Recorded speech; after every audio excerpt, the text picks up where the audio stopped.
बिस्मिल्लाहिर्रहमानिर्रहीम, अस्सलाम वालेकुम। वॉइस पाकिस्तान के कराची स्टूडियो से प्रोग्राम दूसरा रुख से मैं हूं सुमैया खुर्शीद। नाजरीन, खबर बन गए खबर देते देते गुज़िश्ता रोज़ होने वाला अफसोसनाक वाक़या, जिसमें पाकिस्तान तहरीक इंसाफ के लॉन्ग मार्च के तीसरे रोज़ का इख्तिताम एक इंतहाई अफसोसनाक खबर से हुआ। निजी टीवी चैनल से वाबस्ता 35 साला रिपोर्टर उस कंटेनर तले आकर हलाक हो गईं जिस पर इमरान खान समेत तहरीक इंसाफ की सीनियर क़यादत सवार थी। वो लॉन्ग मार्च के उस मरकजी कंटेनर पर जाने की कोशिश कर रही थी जिस पर साबिक वज़ीर आज़म इमरान खान और PTI की दीगर मरकजी क़यादत सवार थी। जबकि एक निजी चैनल के रिपोर्टर से हुई आखिरी मुलाकात के अहवाल के मुताबिक सदफ नईम लॉन्ग मार्च के बाद ब्रेक पर चली जाऊंगी का कह रही थी। कंटेनर तले आकर हलाक होने वाली सहाफ़ी सदफ नईम आखिर कौन थी? सदफ गुज़िश्ता 12 साल से सहाफ़त से मुंसलिक थी। सन 2009 में निजी टीवी चैनल 5 से मुंसलिक हुई। वो शादीशुदा थी और उन्होंने पसमानदगान में एक बेटा और एक बेटी छोड़ी। अपने चैनल के लिए वो अमूमन सियासी जमातों और सियासी मामलात की कवरेज करती थी और पंजाब असम्बली की कार्रवाई भी बाकायदगी से कवर करती थी। लॉन्ग मार्च के पहले रोज सदफ ने इमरान खान के साथ अपने चैनल के लिए गुफ्तगू की थी और उसके साथ मौजूद दोस्तों ने बताया कि वो एक और इंटरव्यू हासिल करने की गर्ज से लगभग 2 किलोमीटर लॉन्ग मार्च के काफिले के साथ पैदल चली। सदफ के साथ काम करने वाले मीडिया वर्कर्स के मुताबिक वो एक इंतहाई मेहनती और प्रोफेशनल सहाफ़ी थी जो किसी भी किस्म की मुश्किल से अपने काम को नहीं रोकती थी। ताहम एक चीज़ का गिला वो उस दोस्त रिपोर्टर से बारहा कर रही थी कि बतौर टीवी रिपोर्टर इस पर काम का बहुत ज़्यादा प्रेशर है। उन्हें कई माह से तनख्वाह नहीं मिली है और वो बार बार यही कह रही थी कि मुझ पे काम का बहुत ज़्यादा प्रेशर है, मैं ब्रेक पे चली जाऊंगी। नाज़रीन, ये वो जुमला है जो आपके, मेरे, हत्ता के सोशल मीडिया और सहाफ़ी बिरादरी के जहनों में भी सवाल उठा रहा है कि आखिर रिपोर्टर्स, ख़ास तौर पर ख़वातीन को इस तरह के रिस्क लेने पर क्यों मजबूर किया जाता है? क्या रिपोर्टर्स की कोई इंश्योरेंस होती है?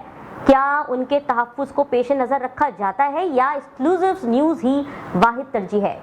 कोई मीडिया मालकान से भी सवाल करे कि रिपोर्टर्स को क्या सेफ्टी और सिक्योरिटी दी जा रही है? इस तरह की कवरेज को दुनिया भर में वॉर जोन कवरेज समझा जाता है, जिसके खास SOPs होते हैं। सिर्फ माइक उठाकर नहीं भेज दिया जाता। क्या रिपोर्टर्स को इस तरह की कवरेज के लिए ट्रेनिंग दी जाती है? इन्हीं सवालात के जवाबात के लिए आज हमारे साथ लाइन पर मौजूद हैं वारिस रज़ा, जो कि सीनियर सहाफ़ी हैं, तज़िया निगार हैं, जो इस तमाम वाक़ये को बारीक बीनी से देख रहे हैं। जी सर, अस्सलाम वालेकुम। सर, सहाफ़ियों की सिक्योरिटी के हवाले से बिलाखिर मालकान की और इदारे की क्या स्ट्रैटेजी है? देखो सुमैया, सवाल तहफ़्फ़ुज़ देने का और कानून बनने का नहीं। सवाल ये है कि कानून पर अमल दरामद चैनल की इंतज़ामिया या अखबारी मालकान या चैनल के मालकान कर रहे हैं या नहीं कर रहे। ये है असल में बड़ा सवाल, और ये आज का सवाल नहीं है। ये 1958 के बाद का ये सवाल है, जिसके लिए मुसलसल सहाफ़ती तंजीमें जो है ना अपनी जद्दोजहद करती रही। उस जद्दोजहद के नतीजे में सहाफ़ियों ने जो है ना कोड़े भी खाए, जेल भी गए, तशद्दुद भी सहा, गिरफ़्तारियाँ भी दी और अपने हुकूक से पीछे नहीं हटे। उसमें सबसे अहम किरदार जो है Pakistan federal union of journalist का था। तो लिहाजा हमारे यहाँ तंजीमें जब कमज़ोर, बल्कि कमज़ोर की गई, मालकान ने और हुकूमतों ने तंजीमें मिलकर कमज़ोर की, और ख़ास तौर से इसमें जर्नल्स का बहुत बड़ा किरदार है, मार्शल लॉ लाने वाले जर्नल्स का। तो लिहाजा ज़ाहिर है कि अब तंजीमों में वो अफराद, वो जो बुलंद पाए के किरदार के और अपने इस्तेकामत इस किस्म के हादसात का शिकार हो जाते हैं। तो ये टोटली ये ज़िम्मेदारी चैनल की है। उस सहाफ़ी की तनख्वाह न देने का एक तो उस पर मुकदमा चलाया जाना चाहिए। दूसरा, सहाफ़ती तंजीमें क्या कर रही हैं, ये सहाफ़ती तंजीमें PFUJ क्या कर रही है, ये बड़ा बुनियादी सवाल है। क्यों इनके قائدین جو ہے نا وہ کرپشن کا شکار ہو کے صرف ایوان اقتدار کے ایوانوں میں جا کر بیٹھتے ہیں، وزراء سے تعلقات رکھتے ہیں، جبکہ صحافی کا تعلق جو ہے نا تعلقات بنانا نہیں ہوتا بلکہ خبر لانا ہوتا ہے۔ تعلقات استوار تو کر سکتا ہے صحافی، لیکن تعلقات بنا نہیں سکتا۔ تعلقات استوار خبر لینے کے لیے کرتا ہے، تعلقات بنانے کا مطلب یہ کہ مفاد حاصل کرنے کے لیے کرتا ہے۔ صحافی اس معاشرے کا وہ سنجیدہ طبقہ ہوتا ہے جو معاشرے کی سمت بھی کرتا ہے، معاشرے کی خرابیاں بھی درست کرتا ہے، اور معاشرے میں ہونے والی خرابیوں کی آگاہی بھی رکھتا ہے، اور ان خرابیوں کو روک تھام کرنے کی کوشش بھی کرتا ہے۔ صحافی بڑا مقدس ہوتا ہے، اس مقدس اور ایماندارانہ پیشے کو مالکان اور حکومتیں آ کر جو ہے نا کرپٹ کرتی ہیں اور حقوق غصب کرتی ہیں صحافیوں کے، جس وجہ سے صحافی ایک پریشر میں آ کر اور نوکری بچانے کے خوف سے جو ہے وہ اس قسم کے جو ہے نا رپورٹنگ کرتے ہیں، اور ظاہر ہے بہت سارے صحافی جیسے کہ صدف اپنی جان سے چلی گئی۔ صحافتی تنظیمیں کیا کر رہی ہیں؟ یہ صحافتی تنظیمیں PFUJ کیا کر رہی ہے؟ یہ بڑا بنیادی سوال ہے۔ کیوں ان کے قائدین جو ہے نا وہ کرپشن کا شکار ہو کے صرف ایوان اقتدار کے ایوانوں میں جا کر بیٹھتے ہیں، وزراء سے تعلقات رکھتے ہیں، جبکہ صحافی کا تعلق جو ہے نا تعلقات بنانا نہیں ہوتا بلکہ خبر لانا ہوتا ہے۔ سر، آخر ڈیش صحافیوں کو اتنا پریشرائز کیوں کرتا ہے کہ صحافی اپنی جان کی پرواہ نہیں کرتے اور ایکسکلوزیو اور بریکنگ کے چکر میں صحافت کے بنیادی کنڈکٹ کو بھول جاتے ہیں، جو کہ یہ ہے کہ we are journalist not a cowboys. Sir, آخر ڈیش صحافیوں کو اتنا پریشرائز کیوں کرتا ہے کہ صحافی اپنی جان کی پرواہ نہیں کرتے اور ایکسکلوزیو اور بریکنگ کے چکر میں صحافت کے بنیادی کنڈکٹ کو بھول جاتے ہیں، جو کہ یہ ہے کہ we are journalist not a cowboys. دوسری بات یہ ہے کہ اس کے بعد 79 کے بعد باقاعدہ اس سماج کو کرپٹ کیا گیا، اس میں صحافیوں کو بھی کرپٹ کیا گیا۔ ظاہر ہے کہ وہ اس سماج کا حصہ ہے، تو وہ جب کرپٹ ہوئے اور ان کی حکومت کی اور مالکان کی پوری یہ منشا ہوتی ہے کہ صحافی کرپٹ ہو جائے، اس کو تنخواہ کے نام پر کرپٹ کیا جائے، تنخواہ نہ دینے کے نام پر کرپٹ کیا جائے، یا سہولیات نہ دینے کے نام پر کرپٹ کیا جائے، یا کرسپنڈنٹ بننے کے نام پر کرپٹ کیا جائے، اس کو بلیک میل کرتے ہیں۔ تو جو صحافت میں آنے والے افراد جو ہوتے ہیں وہ جب بلیک میلنگ سے آتے ہیں تو پھر وہ بلیک میلنگ ہی کر رہے ہوتے ہیں، ان میں کرپشن آتی ہے، ان میں صحافت کا سود بدھ جو ہے نا وہ کم سے کم ہو جاتی ہے۔ تو لہٰذا ہمارے ہاں صحافیوں کا جو پہلا قتل ہے وہ ڈیش کرتی ہے۔ مالکان کے بنائے ہوئے وہ افراد جو کہ صحافیوں سے زیادہ جو ہے وہ مالکان کے وفادار ہوتے ہیں، وہ ڈیسک پر جو ہے وہ رپورٹر کو یہ مجبور کرتے ہیں، یعنی رپورٹر کی تنخواہ سے انہیں کوئی مطلب نہیں۔ یعنی کہا گیا کہ 3 سے 6 ماہ سے اس بچی کو صدف کو تنخواہ نہیں ملی تھی، یعنی وہ اب ایک تنخواہ میں کہ اس کو یعنی ٹینشن دینا تھی، وہ دوسری یہ کہ اس کو کام کرنے کی جو ہے نا وہ ٹینشن دینا کہ یہاں جاؤ وہاں جاؤ زبردستی۔ آگے بڑھتے ہیں معاملے کے دوسرے رخ کی طرف۔ اس صورتحال پر صحافی صدف کی موت سوشل میڈیا پر قیاس آرائیوں کا شکار ہو گئی ہے۔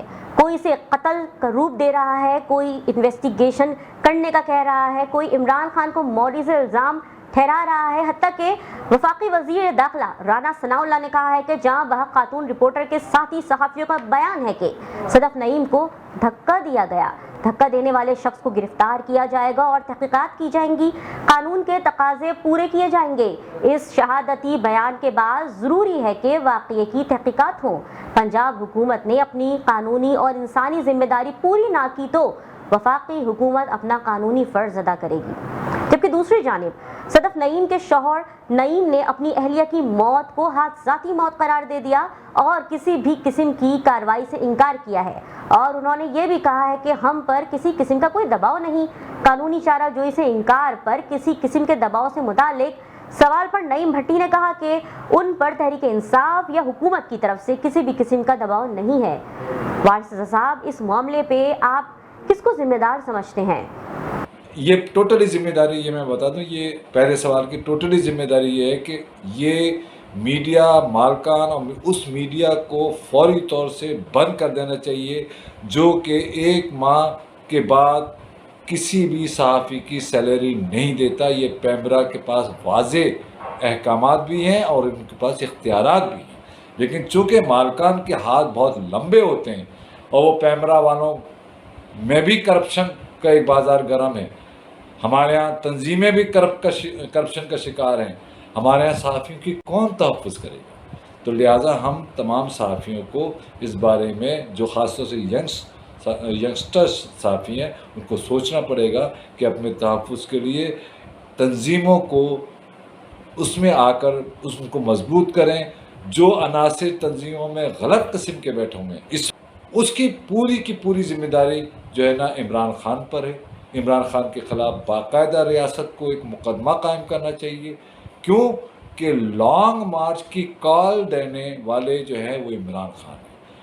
लिहाजा लॉन्ग मार्च की कॉल देने वाला इमरान खान, क्योंकि उस पूरे लॉन्ग मार्च के ज़िम्मेदार भी हैं, सहाफ़ियों के तहफ़्फ़ुज़ के ज़िम्मेदार भी हैं और आवाम के तहफ़्फ़ुज़ के ज़िम्मेदार भी हैं, और उस तमाम पूरे लॉन्ग मार्च को पुरअमन रखने के भी ज़िम्मेदारी उनके ऊपर है। तो लिहाजा हर तरीके से ज़िम्मेदार इसमें इमरान खान है। रियासत को या उसके लवाहिकीन को रियासत के साथ मिलकर इमरान खान के ख़िलाफ़ मुकदमा कायम करना चाहिए। सर, सुनने में आ रहा है कि सदफ के शौहर को प्रेशराइज किया जा रहा है, पोस्टमार्टम करवाने से रोका जा रहा है, हत्ता कि किसी लेटर में भी ज़बरदस्ती साइन करवाए गए हैं। तो इस तमाम सूरत हाल का पस मंज़र को आप किस तरह देखते हैं? उसके लवाहिकीन को देखिए, ये पैसे जो है, पैसा दे देना, ये कोई उसका गम उसके बच्चों की माँ नहीं लाएंगे। पैसे किसी भाई की बहन को नहीं लेके आएंगे, पैसे किसी माँ की बेटी को नहीं लेके आएंगे पैसे। तो पैसे इसका हल नहीं है। लेकिन आप यानी इमरान खान की पंजाब हुकूमत के वज़रा ने जाकर रात को, ये बहुत मुसद्दिक़ा बात मैं आपको बता रहा हूँ जो मेरे लाहौर के नुमाइंदों ने मुझसे कहा है, कि रात के अंधेरे में जाकर और उनके लवाहिकीन को, ख़ासतौर से शौहर को प्रेशराइज़ करना, और प्रेशराइज़ करके एक पहले से लिखे हुए एक तहरीर पर यह कहा जाए कि दस्तखत कर दो। तो सवाल ये है कि आप उनको, यानी एक खातून मर गई, उसके लवाहिकीन को आप फ्री विल भी नहीं देते। सर, आपका कीमती वक्त देने का शुक्रिया। सदफ की मौत किस तरह हुई? क्या उसका अपना पैर फिसला या वो धक्कम पेल का शिकार हुई? ये तो तफ्तीश के बाद ही पता चल सकेगा, मगर एक बात कंफर्म है कि वो हमेशा के लिए ब्रेक पर जा चुकी है। आज के प्रोग्राम से इजाज़त दें, कल किसी और मौजू के साथ हाजिर होंगे। प्रोग्राम दूसरा रुख देखने के लिए वॉइस पाकिस्तान को सब्सक्राइब करें। दूसरा रुख से सुमैया खुर्शीद को इजाज़त दें। अल्लाह हाफिज़।